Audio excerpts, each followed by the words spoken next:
You're listening to the Good Old Boys Fantasy Football Podcast. Now here's your hosts, Kevin, Derek, and Alex.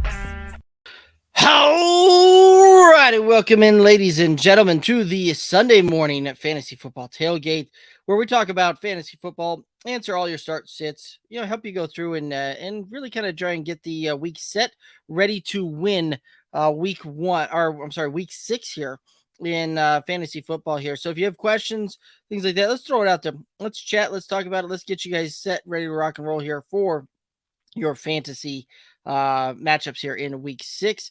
There's lots of things kind of coming in here. One of the first things right off the bat, seeing Chris Olave is going to miss today. So if you've got him in your starting lineup, make sure you pivot and get that done rather quickly. That game is in the early window here. It kicks off here in about an hour and a half.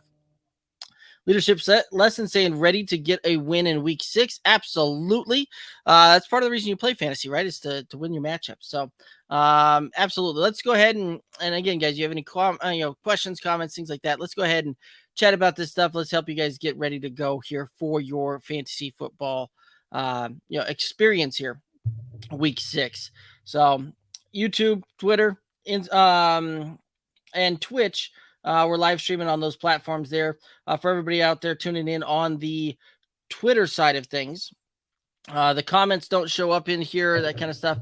So it may take a little bit longer to get to some of those comments there, but we will absolutely get your comments and get you guys ready to go there on that one. Best bet if you want to see your comments show up here in the chat and I can put them on screen, we can talk about them. Head over to the YouTube channel, the Good Old Boys Fantasy Football Podcast YouTube channel.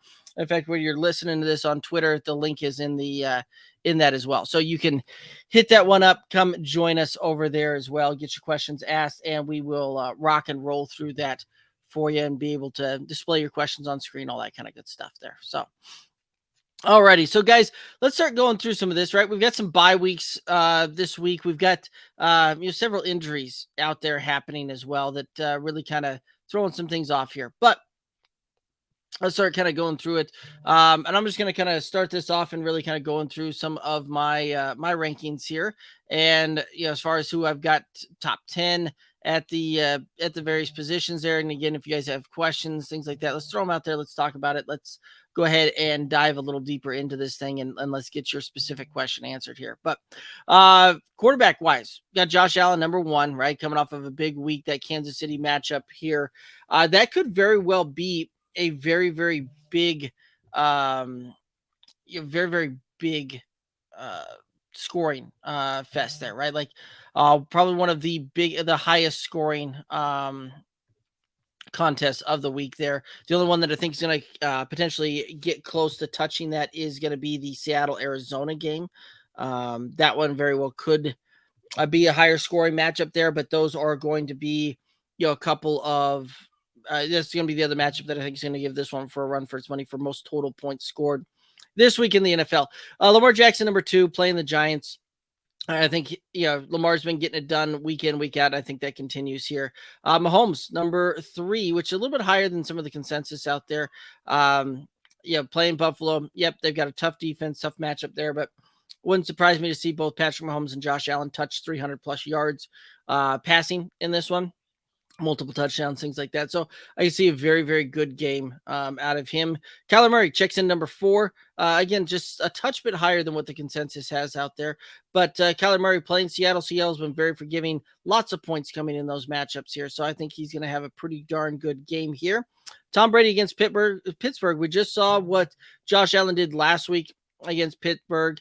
Tom Brady and company rolling in there to face off against the Steelers, and I don't think that there's going to be much competition in this one here again, except for the fact that we saw the Buccaneers and Falcons keep it a little bit tighter this last week than what you saw the Bills and the Steelers do. So this could be one of those that actually favors Tom Brady's outlook this week and the ability to put up more points. Geno Smith, number 6 here. Again, Arizona, Seattle. I think this is going to be a points fest, a points galore type of matchup here. Should be a very, very big game for Geno.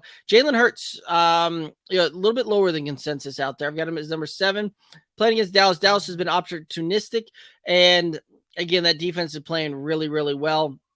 I don't think the Dallas defense is going to, be able to really, completely slow down Jalen Hurts and that Eagles offense there. But I do think that this one here has a little bit of a grinded out type of feel, and you're going to see a pretty good game here come later this evening on the Sunday night slate. And Jalen Hurts, a little bit lower on consensus there. Kirk Cousins, I've got him clocking in at number 8, playing Miami. Miami's been very forgiving through the air, and I think that we see quite a few yards coming out that one. Justin Herbert 9, Joe Burrow at number 10 there. And again, if you guys have any questions, anything like that out there, throw them in the chat here. Let's go ahead and talk about these, and let's get these things ready to go here for your fantasy lineups here. So we'll go ahead and head right on over into for the week 6 rankings. Head over to the tight ends here. And again, some of the tight ends, a little bit ho-hum here. Not a ton of variation out there. But Travis Kelce, Mark Andrews, number 1, number 2, no surprises there. Zach Ertz coming in at number 3. I do think that, again, right there's, I'm following the points on what I think is going to be a shootout type of game there, and I'm going to take a guy that's has the potential of falling in the end zone once or twice in that game. And so Zach Ertz, I think, will have a pretty good game against Seattle. Dallas Goedert coming in number 4 against Dallas. Tyler Higbee number 5, Gerald Everett number 6, George Kittle number 7, David Njoku number 8, Taysom Hill number 9. And that's a little bit higher than a lot of folks out there on some of the consensus to it. In fact, looking at that, I just saw the news that that Chris Olave is going to miss. So New Orleans really without, down to their 4th, 5th, 6th string type of wide receivers here. I think that we do see Taysom Hill actually get more utilization and more usage on this one. We're going to actually bump him up. I think I'm going to actually bump him all the way from 9 to 6. So kind of revising the rankings here as we go. But Taysom Hill, we're going to move him to 6. Gerald Everett then moves to 7. Kittle 9. David Njoku, Kittle at 8. Njoku at 9. Hayden Hurst at 10 is how we're going to kind of see this one play out here, and how this one, I think, will rock and roll. So, it's the tight ends.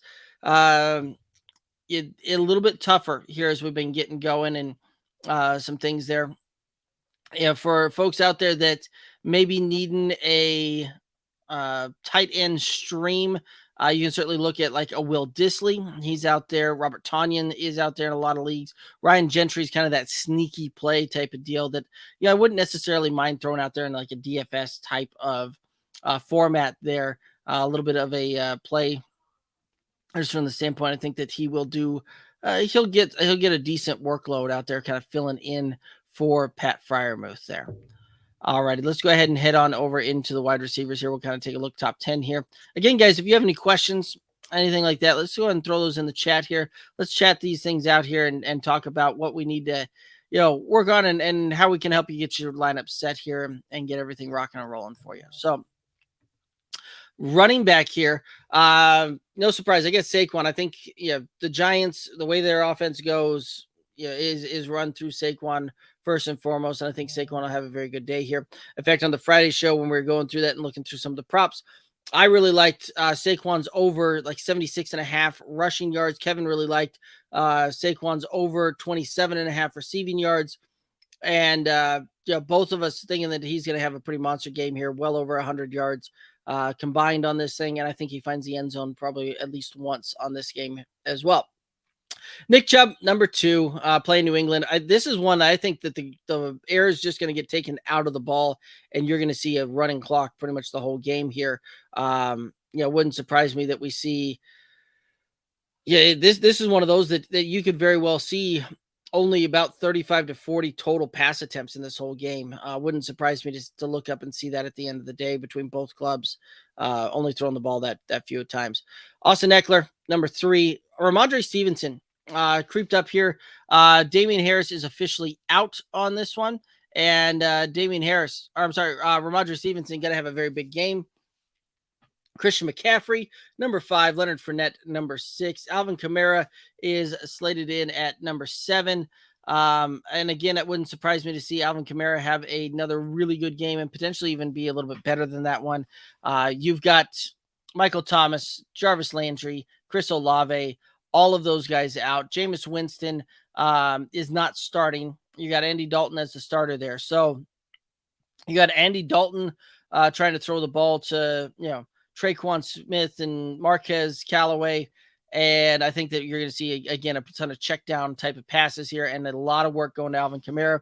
Maybe not necessarily on the ground, but I think that he's going to eat again through the air on this one. And I saw a prop out there for about 30.5 receiving yards. Absolutely love that one. Clicked the, just smashed that one and took the over on that. And I think he'll have a very, very good game here.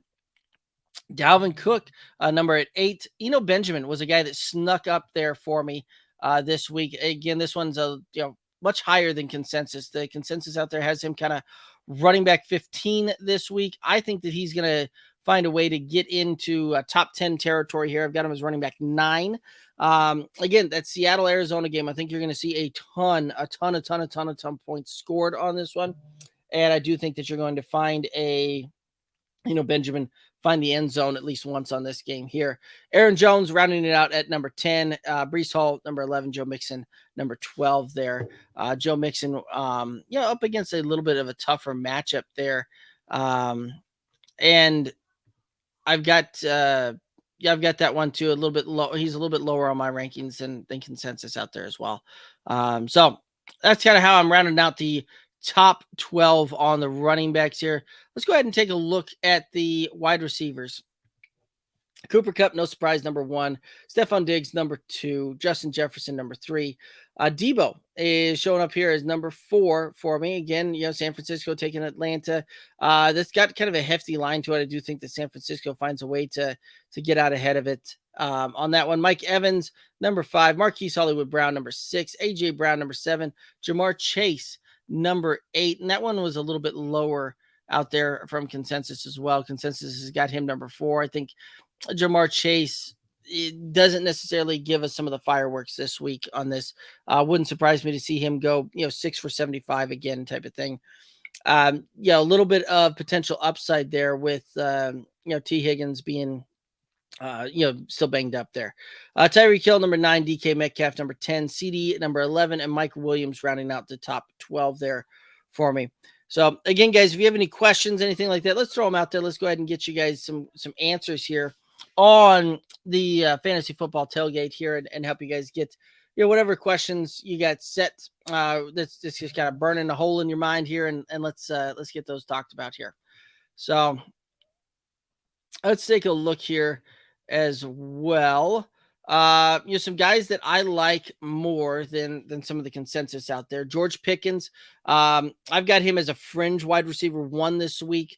The consensus has him, a fringe wide receiver 3. So I'm about 8 spots higher on him than consensus out there. I like Pierce. I see him as being a fringe wide receiver 3, potential flex option out there for you. Again, that's a lot higher than consensus out there. Robbie Anderson, a little bit higher there. And, so that's kind of where that's going. I wouldn't be starting Robbie Anderson unless you absolutely have to. Guys that I'm not necessarily, that much, guys that I'm not as high on as the consensus out there. 4 wide receivers: Jamar Chase, DJ Moore, Devin Duvernay. I get that Rashad Bateman's likely going to miss that one. But again, this is fringe wide receiver 3 territory, and I'm not necessarily looking to go that route. Marquez Callaway will end up moving up. I had him I was liking him a little bit less there. But with all the news of these guys moving, that's one of those that'll get updated here, and he'll shoot up the ranks there a little bit as well. Let's take a look. Running backs, there wasn't any super big outliers there. Let's take a look at some of the tight ends here as well. So Zach Gentry is definitely a guy that I'm much higher on than the consensus out there, right? I already mentioned that could very well be a kind of a sneaky DFS type of play for you. So Tyler Conklin, again, a little bit higher on him. Dawson Knox, a little bit higher on him. Cameron Brake, a little bit higher there. Kyle Pitts is active. He's going to be playing on this one. Again, I'm looking to pivot off of Kyle Pitts. That's an incredibly tough matchup that they've got there, and I don't necessarily see that being a huge game for him.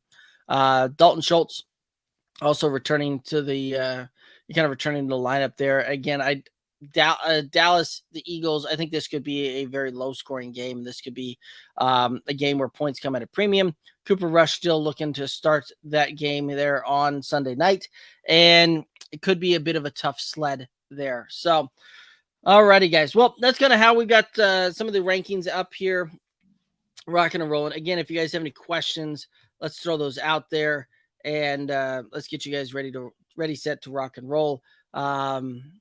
But if there aren't any questions, which I'm not seeing any real come in here, we'll go ahead and call that a day here. And again, you can, if you have some questions in the meantime, you can hit those up. Oh, we got one coming in here. Jafar 62301 over there on Twitch.